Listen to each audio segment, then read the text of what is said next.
ট্যাংরা মাছ দিয়ে শিম আলুর তরকারি খুব মজার এবং ছোটো মাছ যারা পছন্দ করেন তাদের জন্য তো ভীষণ মজার। আর বাজারে এখন শীতের সবজি উঠে গেছে, তো মজার মজার খাবার খাওয়া যাবে। আসসালামু আলাইকুম, রুমা স্টেসি আরএস থেকে আমি রুমা চলে এলাম আরেকটি রেসিপি নিয়ে।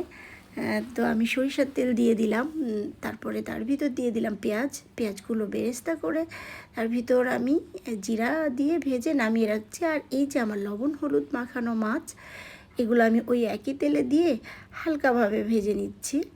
এই যে এভাবে সুন্দর করে এপিট ওপিট করে হালকা যখন ভাজা হবে তখন আমি এটা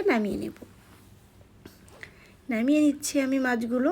এবং ওই একই কড়াইতে আরেকটু তেল দিয়ে আমি সিমগুলো দিয়ে দিলাম। এগুলো আমি 4 ভাগ করে তারপর আবার মাঝখান থেকে ফেলে নিয়েছিলাম।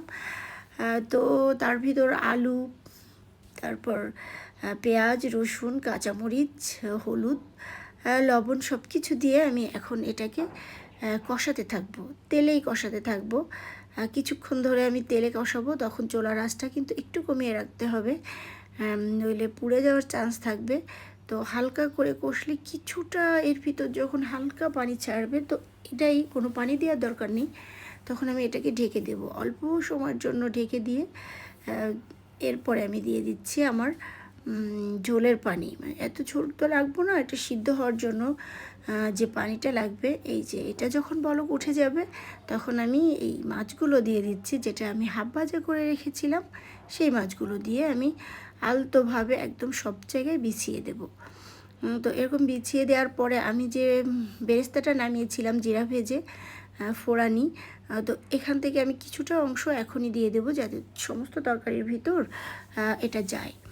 তো এটা ভালো করে একদম সব জায়গায় একটু একটু করে দিয়ে তারপরে এই যে চাল ওঠা পর্যন্ত, যখন চাল উঠে একদম টেনে টেনে আসবে, এরকম মাখো মাখো হয়ে আসছে, তো তখন আমি একটু লবণটা চেক করি।